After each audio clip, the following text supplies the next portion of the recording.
Assalamualaikum warahmatullahi wabarakatuh. Halo semuanya, perkenalkan saya Fenia Kanovita dari jurusan Pendidikan IPA, Fakultas Matematika dan Ilmu Pengetahuan Alam Universitas Negeri Padang. Pada video kali ini, saya akan mempresentasikan materi terkait mata kuliah kewirausahaan. Selamat menyaksikan. Kali ini di mata kuliah kewirausahaan, saya akan menjelaskan video presentasi tentang materi yakni ide dan gagasan usaha, analisis dalam pemilihan usaha, dan bisnis kanvas model. Nah, kita akan masuk kepada ide dan gagasan usaha. Apa maksud dari ide usaha? Ide usaha ialah segala konsep, pikiran, dan pengetahuan sebuah mental, pandangan, keyakinan, ataupun rencana dari sebuah kegiatan usaha. Yang intinya di sini ialah ide itu merupakan suatu konsep, pemikiran yang dilakukan untuk melakukan suatu kegiatan usaha. Nah, di dalamnya ada berpikir kreatif, merupakan kegiatan untuk menemukan dan mencari penyelesaian yang berbeda dari suatu masalah untuk menciptakan tujuan yang sama. Nah, di samping itu ada juga inovasi yang merupakan aktualisasi dari berpikir kreatif. Nah, inovasi ini merupakan suatu upaya inovasi ataupun ide-ide yang dapat dikembangkan. Nah, kemudian pengelompokan ide berwirausaha. Nah, di sini ada 3 tipe. Yang pertama tipe A, New Market, tipe B, New Technology, dan tipe C, New Benefit.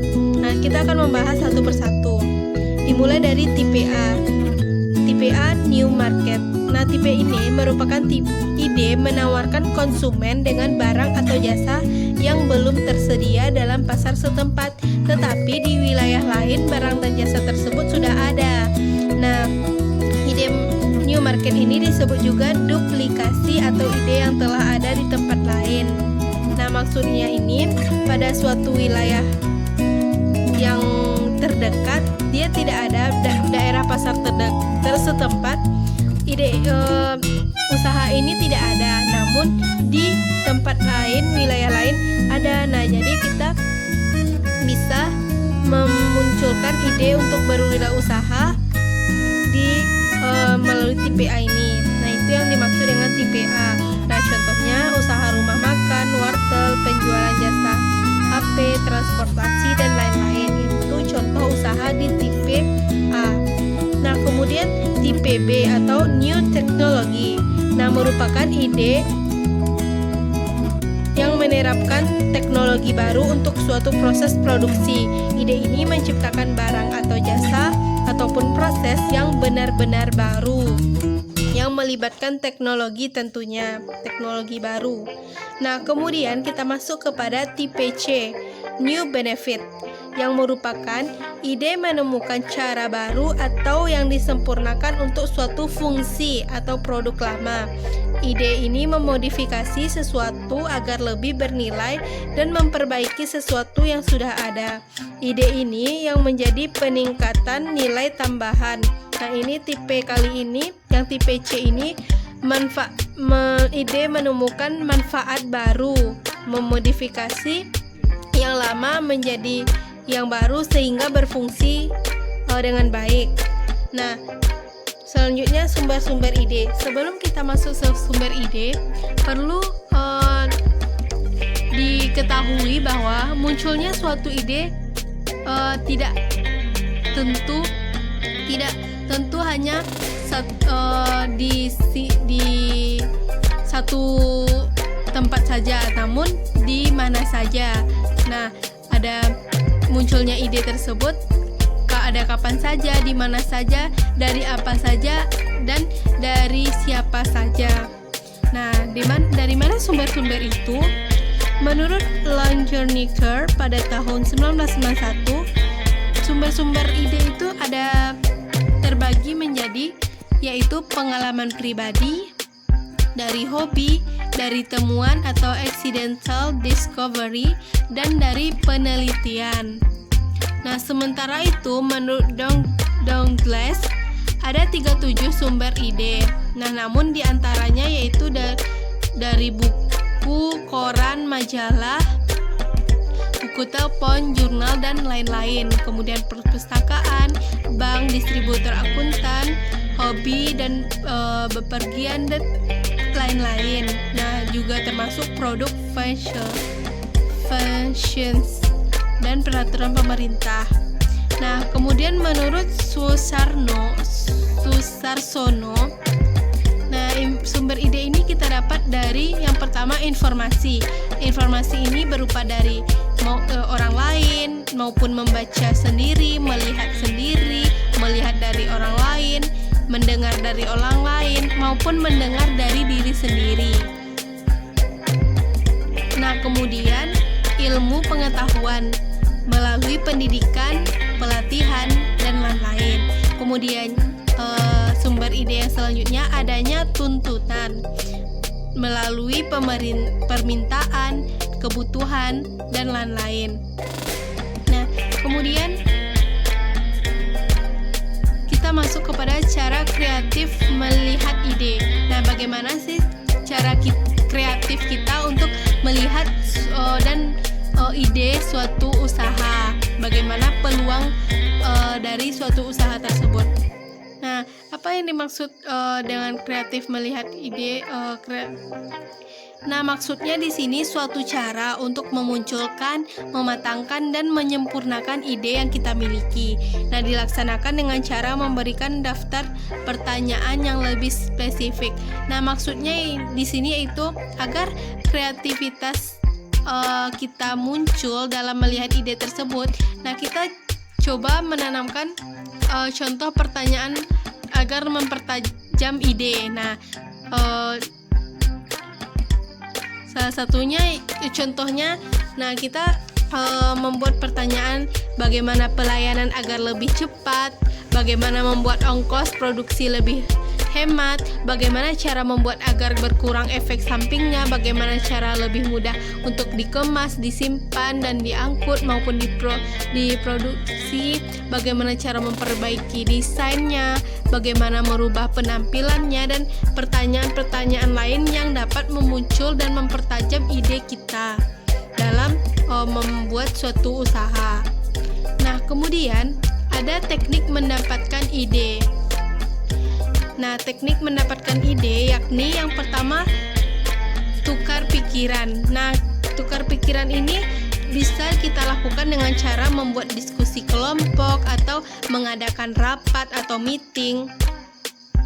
Nah, dengan caranya yaitu buat ide sebanyak mungkin. Nah, di antara pas kita diskusi kelompok tersebut, berapa orang yang ada di kelompok tersebut membuat masing-masing ide sebanyak mungkin. Nah, kemudian mengembangkan ide satu dengan ide yang lainnya dari berbagai ragam latar belakang, kepribadian, dan pengalaman. Nah, setelah itu dianalisa satu-satu ide-ide yang masing-masing per orang dari kelompok tersebut idenya. Nah, dianalisa kemudian dipilihlah ide yang terbaik. Nah, itu cara teknik mendapatkan ide yang pertama. Kemudian yang kedua, berandai-andai. Nah, apa maksud dari berandai-andai? Nah, maksudnya di sini teknik mendapatkan ide itu mengubah mimpi jadi kenyataan. Terkadang kita sering mimpi tapi kita tidak yakin untuk bisa jadi kenyataan. Tetapi apabila kita yakin dan bahwa mimpi itu nyata, maka kita harus berusaha untuk memperolehnya.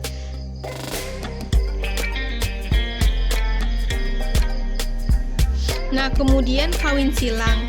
Apa ini yang dimaksud dengan kawin silang? Nah, merupakan teknik mendapatkan ide dengan cara bertukar pikiran bertukar pikiran antara kita dengan orang lain.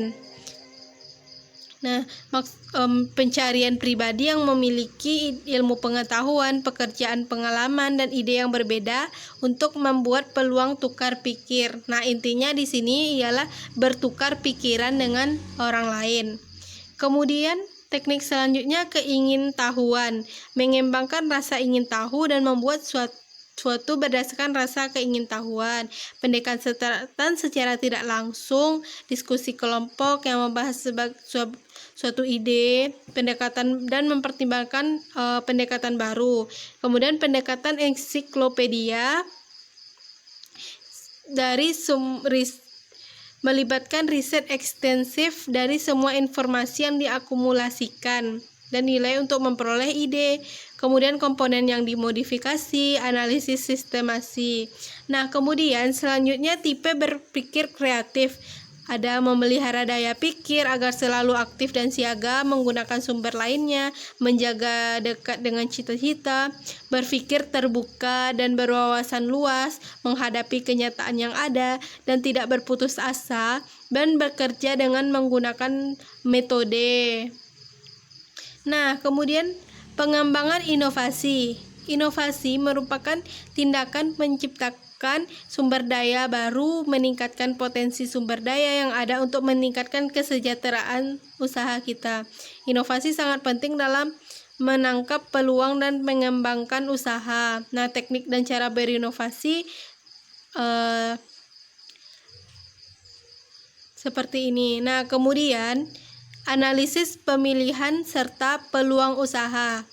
Cara-cara menganalisisnya yaitu yang pertama mengenali dan memilih peluang usaha dengan tepat. Untuk memilih usaha yang sesuai dengan kondisi kita, tidak terlalu sulit, kita dapat memahami sesuai dengan kondisi dan lingkungan sekitar kita. Nah, mengenali dan dengan cara memilih usaha tersebut sesuai dengan kondisi dan lingkungan sekitar kita. Kemudian dapat dianalisis menggunakan SWOT. Nah, apa itu SWOT? Yaitu kekuatan, kelemahan,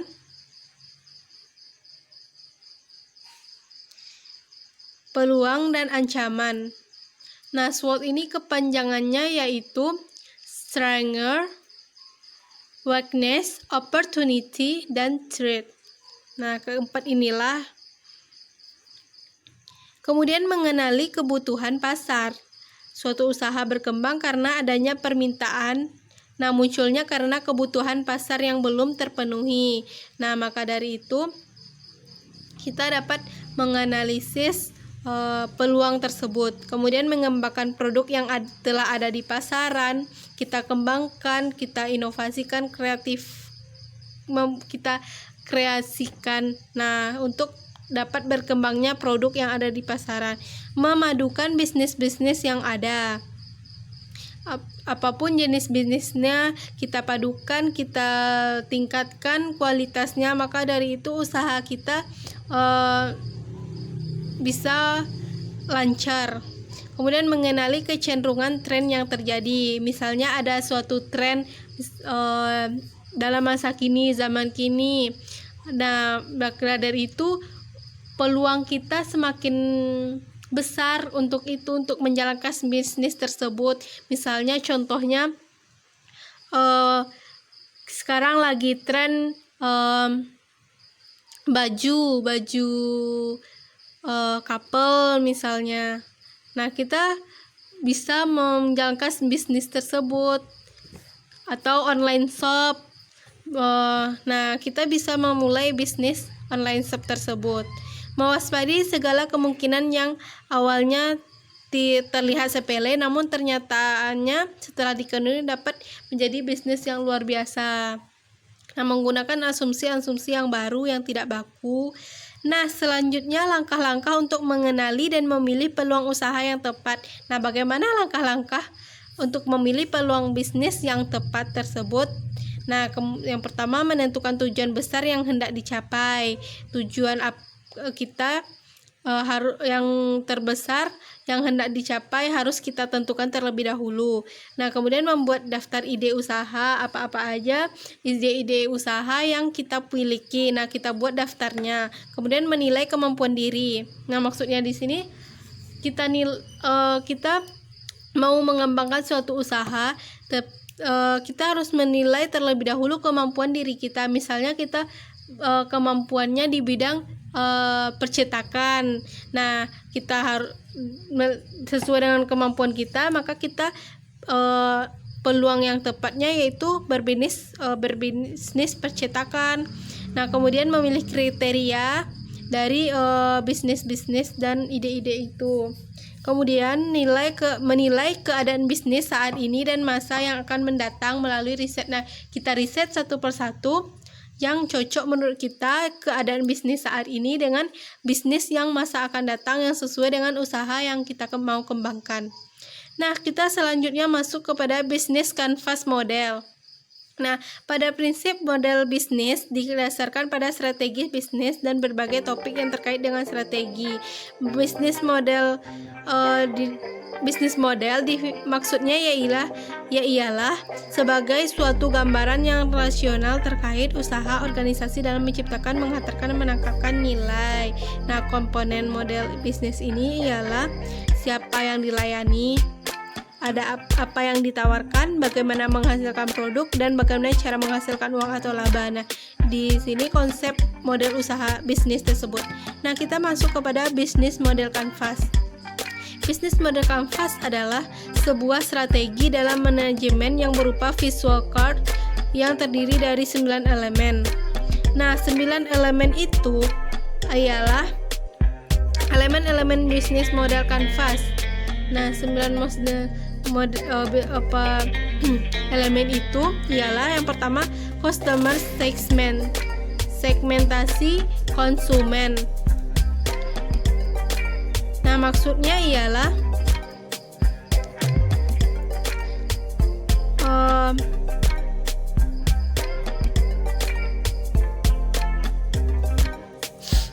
kelompok orang atau organisasi yang berbeda-beda yang ditargetkan untuk dilayani perusahaan karena dianggap menguntungkan perusahaan. Nah, kemudian value proposition, proposisi nilai konsumen, merupakan pernyataan keunikan produk jasa yang dijanjikan oleh perusahaan kepada customer segment. Nah, kemudian saluran atau channel, salurannya bagaimana mengkonsumsikan, mengantar, dan berintegrasi dengan customer. Kemudian sumber pendapatan. Nah, di sini komponen atau elemennya ada sumber pendapatan, bagian yang paling vital di mana organisasi memperoleh pendapatan dari pelanggan yang harus dikelola semaksimal mungkin. Nah, kemudian sumber daya, sumber pendapatan, hubungan konsumen, aktivitas yang dijalankan, kerjasama, dan struktur biaya. Nah, struktur biaya secara garis besar dapat memilih apakah ingin menjadi dan mengutamakan penekanan biaya di sini. Nah, kemudian itulah 9 elemen bisnis pada model canvas. Nah, sekian dari saya. Terima kasih banyak atas perhatiannya. Apabila ada salah, mohon dimaafkan. Selamat menyaksikan videonya ya. Wassalamualaikum warahmatullahi wabarakatuh.